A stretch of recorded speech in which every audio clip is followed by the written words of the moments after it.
Okay guys, so today's going to be kind of a mixture of an update video. So as you can tell, it's a lot greener right now and colder where I am than where I was just 2 months ago. So we'll talk about that a little bit, but the real main part of this video is going to be talking about my water system. It's right here, you can't see it, but trust me, it's right here, I'll swing it.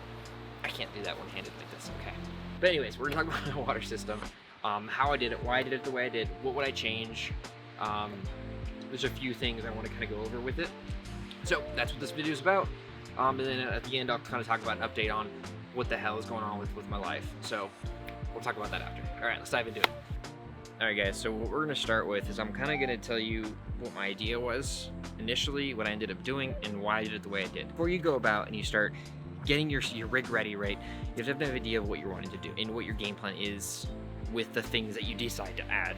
Water system, for example, there's a few different cases for water. Just having water around camp is really handy. Things like washing dishes, putting out fires, honestly cleaning some mud off your truck or your tread or whatever it is. It's really handy to have water, especially if it's pressurized. That kind of goes into my next bit. So A, do you want just 2 gallons, 2 5-gallon tanks on the back of your truck that you, if you want water, you gotta, take them out, pour them out, do whatever you want to do with them. Do you want to pressurize? How are you going to pressurize? Are you going to run a pump? You're going to run, compressed air inside that cylinder thing. I don't really know how it works, but you understand what I'm talking about, the road shower things. Or are you just going to put a little valve on the bottom and just kind of gravity feed it, right? So there's a few different things you really have to think about before you get into building something like this. So let me kind of tell you what my game plan was, because this is pretty darn close to my game plan. It just tweaked it a little bit. So, diving into it, the most important thing that I wanted was pressurized water. Oh, I've dealt with non-pressurized water long enough to realize that it's annoying. You have to be able to easily get it in and out of your truck, into the carriers, or wherever it is that you're storing the water, which on its own was enough for me to be like, I need a pump, I need to figure out how to pressurize this. So, let's dive into it. And the biggest thing that I was thinking I was wanting was I wanted this to be drinking water. What I was gonna do is basically do everything I was going to do and then add a filter to it. But I found out that the filter that I was going to use, they're just too large to fit in here 24/7 mounted and, away from the dirt and dust and stuff like that. I ended up nixing that idea. Now I literally just carry, a gallon jug with me or a couple gallons of drinking water just in the back seat or the front seat, wherever I have spare room. It's really not that big of a deal. This is not drinking water. This is for everything but drinking. Technically you could drink it. I guess it's just tap water, but I'm not going to drink it. Let's dive into the mechanics and what I did and how I did this. Let's start with 2 just 5-gallon jugs. These aren't anything fancy. They're literally just some Amazon one. They were like 60 bucks a piece. I'm pretty positive they're like the Canadian made ones that everyone loves. I don't remember. I needed these kind of in a hurry, so I ordered them. Whichever one had the fastest shipping. I don't know. I'll post a link below to these. So far they have been amazing. I have little to no regrets about this water system. Jugs. These water jugs. Yeah. Okay, so the remainder of this video will be filmed handheld, so I do apologize if it's shaky or it's a little bit difficult to hear me because I am technically behind the camera. So we're going to go ahead and jump right in. So first things first is I drilled and made 2 holes right there. Looking back on this, I hated the idea. It actually took me a while to figure out how to get it perfectly plugged. I should have, and what kind of I thought about doing was just right in the back here, just putting a hole in there and routing the pipe down here, the tube down here. So we would, do the same thing because this technically is sucking. It doesn't need to be on the bottom for gravity. But my thought process and why I decided to do it on the bottom was really because, if you ever had like a bottle, like, I don't know, soap, right? And it's empty, it's not squirting out anymore. You're like, oh, what's going on? And then you open it up and you realize that there was actually a bunch at the bottom that the stupid nozzle thing wouldn't pick up. That was my thought process on this. So there's these little bubble bevel kind of things. I don't really know what to call them. And I just put it, boom, right there. So it would get every last drop of water. And so far, as I've used this entire tank, it has gotten every single drop of water. There's no puddles or anything, which has been really nice. So I hate it, but I love it. I do kind of wish it is kind of exposed right here, and it does hang off the back of the truck. Hasn't been an issue yet, but also this is not meant to be like a rock crawling type vehicle. This is really meant for expeditions and camping and things like that. So yeah, but that's it. I just basically made these 2 holes, routed this. This is 3/8 3/8 tube. I did get reinforced tube too, just to make sure it didn't get snagged on anything, and if it did, it won't cut or anything like that thing. So they run into a Y right here, so they do combine. So they aren't really separate, they're technically the same system put together, and they do combine just right there, as you can see. And then we'll kind of get into the bone, the meat and potatoes of this build. I've gotten a few questions on these. These are literally Harbor Freight, I think they're called Apache cases. I'm a photographer, obviously I do YouTube, so I've always been a huge fan of Pelican, love Pelican, but for this was kind of an idea and a prototype at first. I wasn't about to drop, you know, $150, $200 on some cases that don't really matter. So bought the Apache one. This one was like 10 bucks. This one was like 25 bucks. Really, honestly, I don't think I'll ever buy Pelican again, except for my camera gear. These are amazing. And I've had to buy 2 of those because I kept screwing up the holes. I have 2 different holes in here. I have, let's make sure it focuses, 2 different holes in here. I have some for my wires going in, because I do have a pump inside there, and then obviously the water hole. So, as you can tell, I have it labeled, just in case I were to ever forget. Water pump is right here. It is activated by this switch. And let's go ahead and open it up. And we can technically still open it. I didn't like seal it or anything, because I do have to get in here sometimes. There it is. My nice $30 Amazon pump, and my magnificent wiring that somehow hasn't shorted yet. But there it is. It's not pretty, but really this is never supposed to be opened, so it rarely gets seen. But here we go. We have our inlet right here, and then we have it coming out right here, and then it goes into this next box, which I'll kind of explain in a second here. But really, the main purpose and the reason I went with this one, it was that it could run dry, right? So I don't always know if I have water in there, so I don't want to accidentally run it dry and, you know, break the pump. So that is one thing I did want, is I wanted to make sure that it could run dry just in case I ran it dry. So that's this pump right here, and it works by simply turning it on.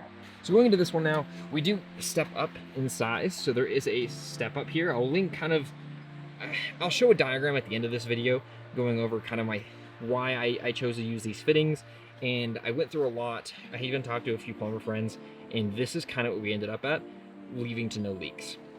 So yeah, we end up stepping up from a 3/8 into a 1/2 inch up here, and I'll kind of open this, let you know. This is the one that gets opened all the time. This is my hose. So I keep a few different things in here that I'll kind of explain. This flexi hose is amazing. It's I think a 25-foot hose. I don't rarely use it when I'm out here. It's rare that I need that long of a hose, but I have it if I need it. I usually actually use this hose for filling the tanks.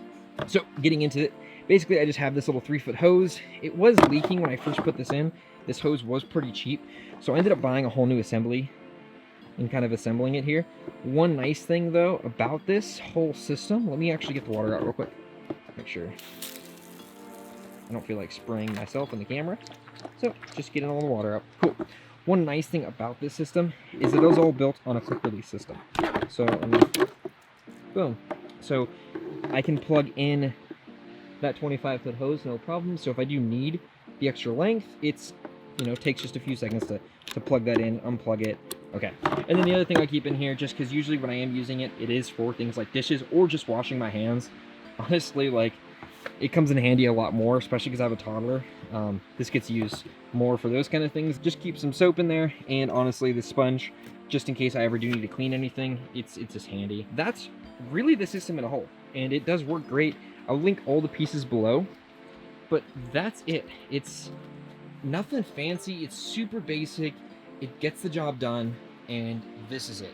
I've loved every second of using it. I did have to battle a few leakage issues, but I tackled everything. It froze once, unfroze, still no leaks. We're all good. So now I want to get into the next part of this video. What would I do differently if I were to do this again? Not much.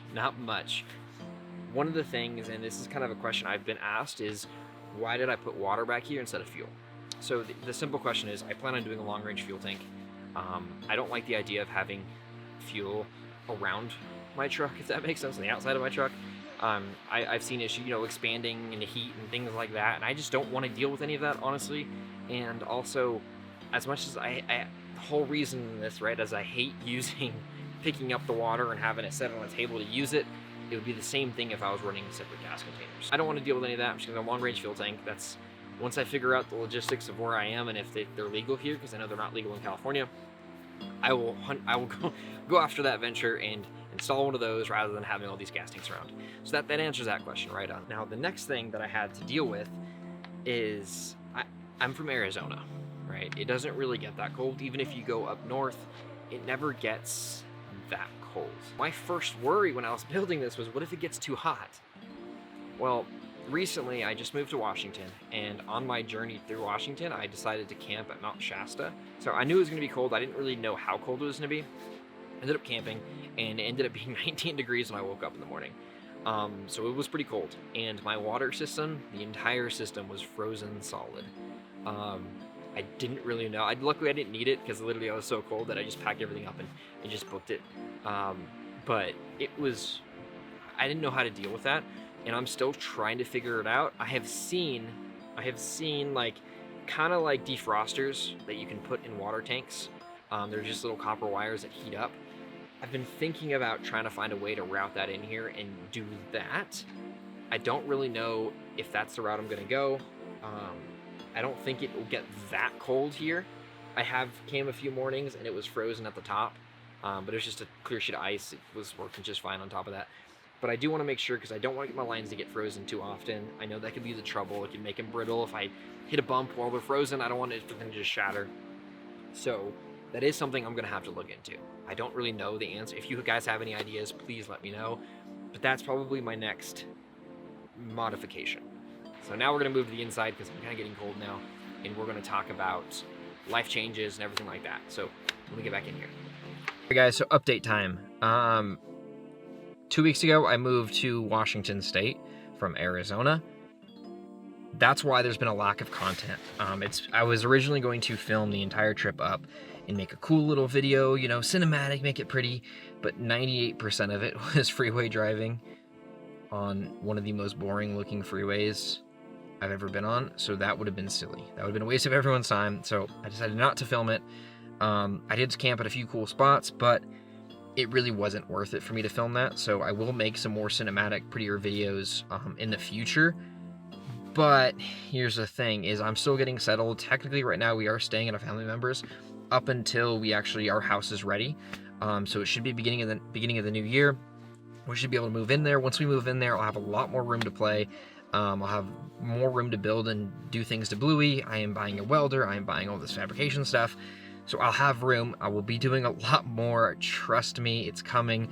I do appreciate everyone's patience here. And while I get settled, I'm going to try to make as many videos as I can, a little sporadic here and there. I won't have any kind of schedule, but make sure to follow me on Instagram because I will be, you know, kind of posting updates there and making sure everything's up to date, at least on my Instagram.